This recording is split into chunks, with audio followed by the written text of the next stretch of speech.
respeto, pangunawa, pagpapahalaga at pagmamahal. Yan ang huwag niyong aalisin sa inyong relasyon para ang pagsasama ay tumibay at pangmatagalan. Ako po ang inyong lingkod, Tagapanood TV.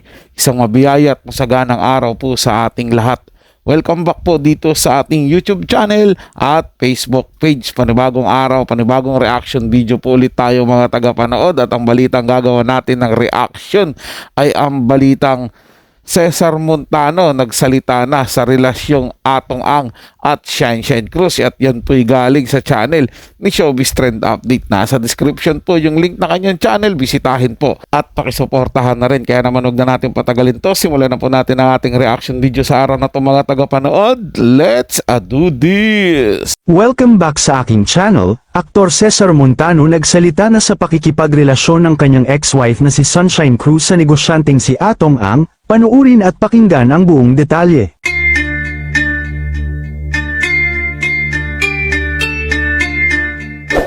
Pati nga ang aktor na si Cesar Montano ay nagbigay na rin ng reaksyon sa pakikipagrelasyon ng kanyang ex-wife na si Sunshine Cruz sa negosyanteng si Atong Ang.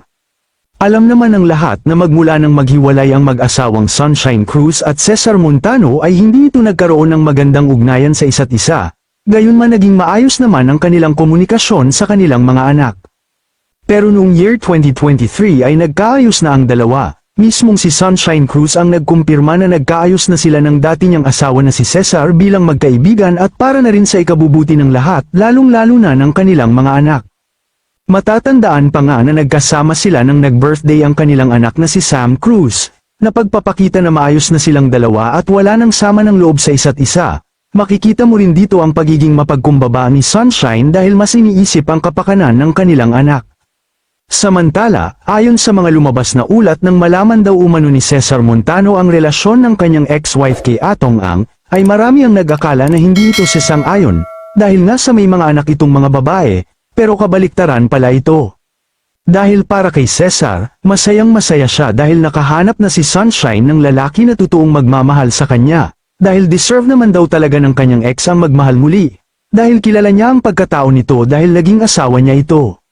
Kaya naman swerte daw si Atong Ang dito, dahil sobrang bait ni Sunshine Cruz at sobrang mapagmahal at walang bahid ng anumang mga iskandalo. Sa katunayan ay saludo din siya kay Atong Ang dahil matapang niyang inamin ang relasyon niya kay Sunshine Cruz dahil nagpakalalaki siya. Aniya, saludo ako kay Atong for being man enough to admit his relationship with Shine. Samantala, marami naman ang sang-ayon sa kasalukuyang relasyon ni Atong Ang and Sunshine Cruz. Sinasabi pa nila na deserve ni Sunshine ang magmahal muli. Ayon pa sa ibang ulat, ay masaya daw ang mga anak ni Sunshine para sa kanilang ina, dahil deserve naman daw ng kanilang mommy na magmahal ulit. Sa ngayon ay masaya na rin si Cesar sa kanyang bagong asawa at suportado din ni Sunshine Cruz ang bagong pag-ibig ng kanyang ex-husband. Kayo mga ka-showbiz, anong masasabi nyo sa ating showbiz topic ngayon? Maging ako mga tagapanood, no, natutuwa dahil si Shine finally makakahanap na o nakahanap na ng lalaki na magmamahal na talaga sa kanya ng pangmatagalan na o panghabang buhay na hanggang sa katandaan na po nila mga tagapanood. Sana lang, sana po talaga.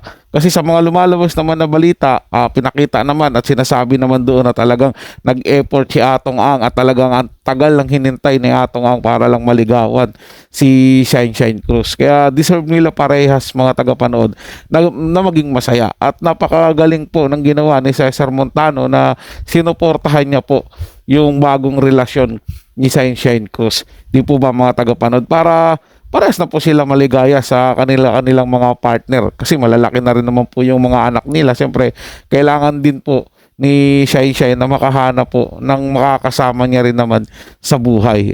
Nagkataon po si Atong Ang po yun mga tagapanood. Kaya ang masasabi ko sa kanilang dalawa, good luck po, and din sana po talaga pakasalan ni Atong Ang ito si Shine Cruz para wala pong masabi yung mga tao na baka ang hinahabol ni Shine yung pera, baka ang hinahabol ni yung katawan lang, mga ganyan po mga tagapanood. Malalaman po natin yan isang araw kapag inanunsyo na, 'di ba? Inanunsyo na nila na ikakasal na po sila, 'di ba? Doon po matatauhan yung mga nagsasabi ng masama patungkol dun sa relasyon nila. Pero tayo po mga tagapanood, susuporta po tayo sa kanila kasi siyempre wala tayong karapatan na tutulan kung ano man yung kaligayahan nila sa buhay. Gaya po ng mga sinasabi ko na nakaraang video, malalaki na po yan sila mga tagapanood. Alam na alam po nila kung ano yung pinapasok nila. So yun lang po mga tagapanood, no? Nagustuhan nyo po yung ating talakayan sa araw na to at kung kayo bago lang po na napadaan dito sa ating channel, huwag nyo po sanang kalimutan na mag-subscribe. Hit nyo na rin po ang notification bell para lagi po kayong updated sa mga bago pang video na ating ilalabas. Share, like, and comment din po kayo mga tagapanood, atin yung babasahin at pupusuan. So hanggang sa muli po, ito yung Tagapanood TV. Komento at opinion lamang, wala pong personalan. Paalam po at mabuhay po kayong lahat.